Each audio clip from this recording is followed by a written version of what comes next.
Yun na, musta? Testing. Okay, na nagre-record sakto. Bumili ako ng 10 pirasong ganito. Kala ko ang dami. Ngayon, parang 3 na lang natira. Yung CR203. Anyway, ano lang, segue lang. So, bumili tayo ng router. Nakalagay naman dyan yung title. Galing Amazon. Hindi ko na-expect na bibili pa ako nito kasi meron na naman akong working, which is yung GL M3. Sa GL Inet din yung MT3000. Okay naman yun. Gumagana naman siya, Wi-Fi 6. As in, wala akong naging problema doon. Dapat nga, tulad nga nasabi ko, dapat di na ako bibili. Pero, meron isang naging malaking factor. Kaya, sabi ko, sige, bumili na tayo nito. Dapat nga bumili na ako sa ano eh. Ang dami ko sinasabing dapat. Ito. Yun, ayun o. Yan. Kung alam ko lang, dapat bumili na ako nung ano pa lang nila, nung pre-sale. Kasi nakita ko na to, nung pre-sale nila parang, kung pinaka early bird pa, more or less, parang nakatipid ako mga $40-50. Pero wala. So, ano yung rason na yun? Meron silang nilabas na Astro Warp. Ito yung parang katulad, if familiar ka sa Unify, which is yung sa Teleport VPN, sa MikroTik, yung Back to Home, or yung instant na VPN ng mga devices na katulad na ganito. So, meron silang nilabas na Astro Warp. Yun yung testingin natin. Pero before tayo pumunta doon, punta muna tayo sa unboxing nito. So, mas mahal to kasi magkano natin to nakuha. Again, sa Amazon natin siya nabili. Parang wala pang available dito sa Pilipinas. Kung meron man, baka overpriced. Okay, so dapat pala bukas pa ito ma-deliver pero na-deliver na ngayon, which is good. So, ito yung presyo. Wait lang. Ayan, yan. Okay. So, may makita nyo may bawas dito ng 2.8 kasi ano yan, may gift card ako. So, total niya talaga is 7,200. Yung shipping, again, pag less than 10,000, sagot naman yun. Usually, pag order ka naman nakalagay doon if free shipping sa Pilipinas or what. And then, ayan, 7.2. Total, lahat-lahat na yun. Again, yung 2.8 is may gift card ako kaya nabawasan. Yung isa, yung yung MT3000, magkano natin nabili? Parang mga last year lang yata yun. Last year. Ayan, apply natin. Ito, MT3000. Hindi, matagal-tagal na pala. 2024 pa yata. Tama, 2024. Ito. Same shop lang naman kasi GL Inet to. Nabili natin siya na medyo matagal na mag-load. Yan. Ayan. 4.2. So, kung unang lumabas to, malamang drumekta na ako pero hindi. But then again, okay lang kasi meron silang nilabas na feature. Sana hindi buggy. Gumagana naman kasi yung setup ko ngayon pag nasa labas, naka 0 tier ako sa bahay. Okay lang, yung connection, swabe naman. Pero gusto ko kasi, syempre, yung lalabas, gusto ko kasi pag nagko-connect ako, pag nasa labas, is yung IP na nasa labas ko, is lalabas parang nandito ako sa bahay. So, parang naka-work from home hack. So, ayun na nga, bubuksan natin. Pero again, ibang video siguro pagkatapos nito, pakita ko lang sa inyo yung unboxing. Quick unboxing tayo nito. Check na rin natin kung gumagana. Mas malaki to. Pero ito pa rin, pero malamang ito yung bibit-bitin ko kaysa dun. Hindi ko alam, hindi ko pala. Titingnan natin kung isa. Kung yung nandun eh. Separate video na lang. Hindi ko alam kung yun na yung ito na yung bibit-bitin ko o yun pa rin. Kasi gagamitin ko nga, bala ko is para dun sa VPN na function na yun. And mabilis lang tayong thumbnail. Medyo durug-durug lang yung box. Hindi ko alam kung ano nangyari pero yan. So Slate 7, dual band Wi-Fi. Isa pa. Yung MT3000 na ginagamit ko ngayon is Wi-Fi 6, but then again, wala akong naging problema. Almost lahat naman devices ko is Wi-Fi 6. Kahit yung mga nakikiconnect sa akin pag nasa labas, so Wi-Fi 6, wala naman problema. So, pero maganda kasi sa, ito muna. Ito maganda,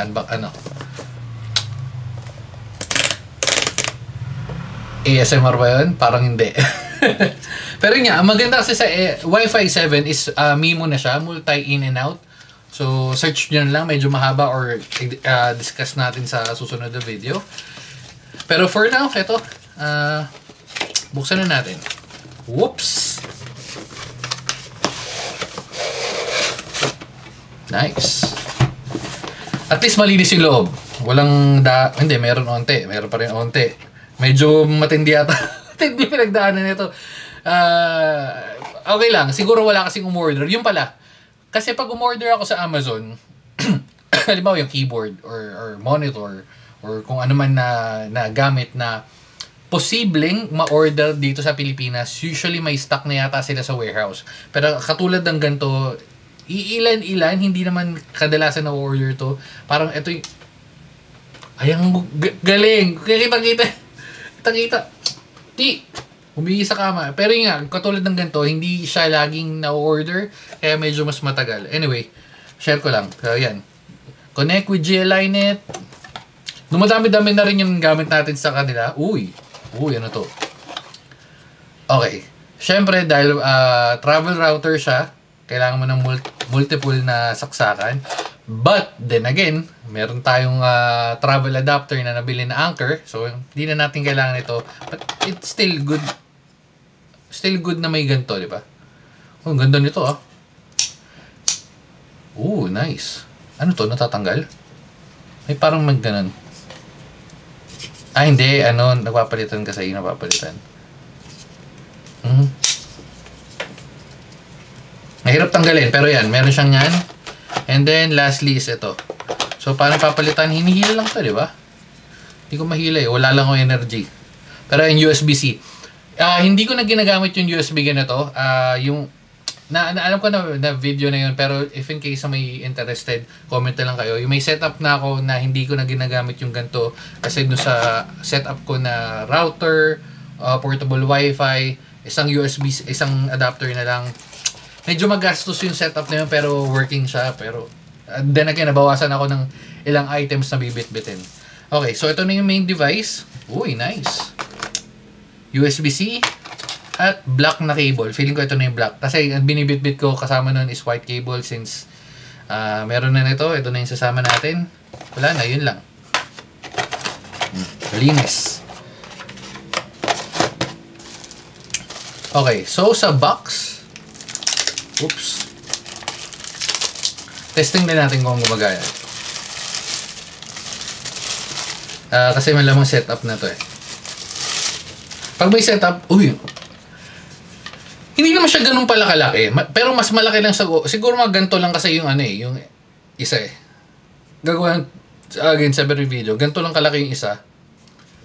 Pero ang ganda ng itsura nito ah. Gusto ko tuloy palitan yung yung ZTE na na nabili natin. Kasi silver yun eh, para mas maganda yung black nun eh.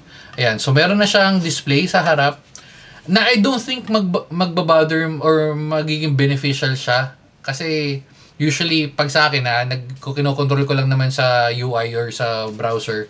But yun, pero still magandang function yan. Ito pa, ayos to, 2.591 niya. Yung internet, LAN 2.5 na naman to dati pa. And then yung power delivery is 12 volts, USB 3.0. So testing lang natin. Plug na natin to. Again, katulad ito, ayan, adapter to na nakasaksak sa Vicious na power bank or power adapter natin. Plug in natin, tingnan natin kung magta-turn on. Wi-Fi 7. Ayan. Meron? Wala? Ayan. GLINet. So malamang ito na yung tuloy-tuloy na setup. Sama ba kayo sa setup? May nag-gagar na.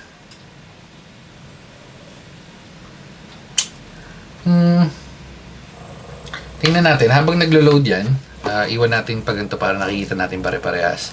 Kung hindi ko makita, at least nakikita. At least nakikita nyo kung nag-set up, no?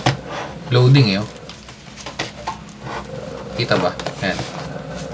Okay, so loading yan. Let's get started. Basic lang naman. Ito yung kasama sa manual. Just in case na kailangan nyo. Ay, hindi nyo nakikita yung nasa likod. So, touch screen. Okay. Touchscreen, adapter.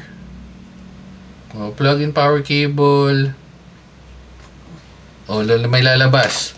Na Wi-Fi. Yung QR code na sa likod. Connect natin yan.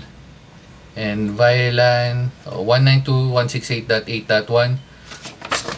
normal na setup. Ganito rin naman ginawa natin. So, papakita ko na lang din sa inyo siguro. Mabilis lang naman. Okay.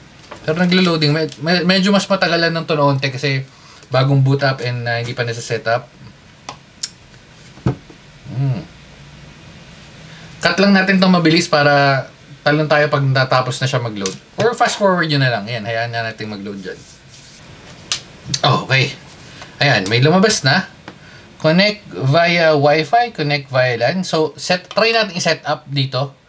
Pindutin natin. Wow, nice one. So, set up natin. Connect daw tayo. UR. Ayan, may lumabas. Connect tayo. Oops. Saan na?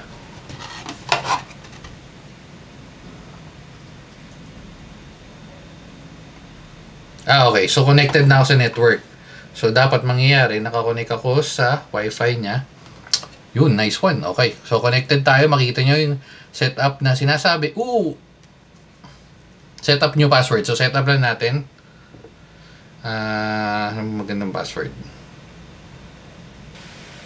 Okay. So, yan. Setup natin. Next.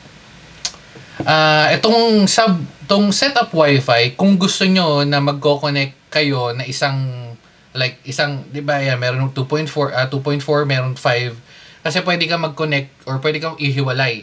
Pero kung gusto mo na same yung dual band na Wi-Fi na automatic yung devices mo yung mamimili, halimbawa, meron kang iPhone which is compatible sa 2.4 and 5 or meron kang older model na 2.4 lang. So, pwede mo i-set up na same password lang. Same password, same yung name para hindi na siya maghihirapan mag-connect. Yan, nakikita nyo may 5G yan, tatanggalin natin. Palitan na natin yung Marga. Kasi meron ng butcho ko may mga mapegi. Ito si Marga. Marga Lilit. Sige, Marga Lilit. Tama ba yung spelling ko? Marga Lilit. Okay. Okay, spelling. Marga Lilit. In-on ko na yung 160 MHz na dynamic bandwidth. Hindi ko sure kung may magiging effect siya, pero pag wala, tanggalin natin. So, setup. Ay pala, meron siya dito, yung tap to enter. Kakalasin ko dapat to, kaso ayan. Nawala. Kasi nagpalitan ng pangalan. So, ito na siya, si Marga Lilit. Connect tayo dito kay Marga Lilit. Oops, wait lang. Sinet up ko na hindi ko na papalitan kasi para di ko na-reset mamaya pagkatapos mag-setup. Okay. Ayan, connected na tayo. Same naman yan. Makita nyo. Oh, what a nice number. 169. May lumalabas sa Wi-Fi 7? Wala. Okay. So, balik tayo doon sa website. Ay, sa browser pala. Pwede ka naman set up sa PC to, pero pinapakita ko na lang sa inyo na pwede rin naman i-set up sa phone na hindi naman siya ganun ka-hassle. So, yeah. 1. Okay. So, yung password, ba't Bilbil sarado din nalabas dito? Yung password, yun yung sinet up ko kanina. Talagay lang natin. Login. Okay. Yan. So, select network mode. Ito yung makikita mo sa initial setup. Nagawa ko na to before yung sa MT3000. Tingnan natin kung may bago. Wala. So, okay lang. Next. Or exit. Ayaw. So, i-repeater natin muna. Kasi ayaw niyang try natin. Yon. Okay. So, kailangan pala ako mamili. Ayaw niyo mag-exit, pero feeling ko dapat mag-exit siya. But, then again, yan. Scanning. Hindi niya ma-scan. Kailangan yata natin i-gano'n yung antena. I-ano natin taas yung antena. Okay, taas lang natin yung antena kasi nakababa. Connect natin kay Stephen Peggy. Yan, Stephen Peggy. Wait. Iba yung Iba yung naklik ko. Yung globe yung naklik ko. Yan, Stephen Peggy.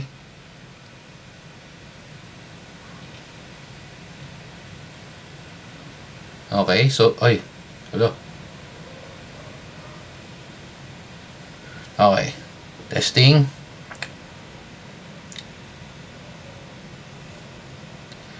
Ang nakukuha ko roughly dito sa location na to, sa Wi-Fi ng Dico, naglalaro ng 300, 2 to 300, check natin pag itong connection na to. Na Wi-Fi 7. Actually, try nga natin pag naka-rectar, no? Okay, so completed. Done. Not now. Pero pakita ko na lang sa inyo. Baka, hindi. Ayun lang pala. Okay. Not now. So, ito yung makita mo yung function at makita mong kung ano meron. So, yan yung wireless. Parehas na naman yan. Setup na natin. Maganda sa JLinet, halos pare-parehas sila ng interface, router, portable na router, yung ibang devices nila, ayun, pare-parehas. Kaya mas madaling makabisado. So, yan, may clients, cloud DNS. Yung sa akin, yung naka-setup ko, dito is naka-setup na ako naka-link yung isa sa 0 tier, which is automatic nagko-connect yung mga devices ko na naka-connect sa router. Pero again, ibang story na yun. Pero yan, ayun yung makita mong setup. So, network, port forwarding ay yung mga options mo, multi-WAN, system, overview, upgrade, meron bang available? Oh, meron. I-update na natin. And habang ina-upgrade na natin, feeling ko dito na natin tatapusin. Pag may tanong kayo, violent reactions or comment or kung ano man, ilagay nyo na lang dyan and tingnan natin. So, bye-bye na guys. Babu. Upgrading pa, pero pakita ko na sa inyo. Di pala tinatanggal to, men. Lupit, oh. Hangas, eh. Pakita ko lang, share ko lang. Natawa lang ako, eh. Parang kahit ano dyan, lalagay mo lang. Ayun, no, kasi may ipit. Oh, tapos tapos push mo lang. Boom! Nice, no? Tapos pag tatanggalin mo, ganun lang din. Hila, palit. Ano ba, ito, trip mo. Balik mo lang din, oh. Push. Nice. Good job. Speed test. Pwede na, halos the same.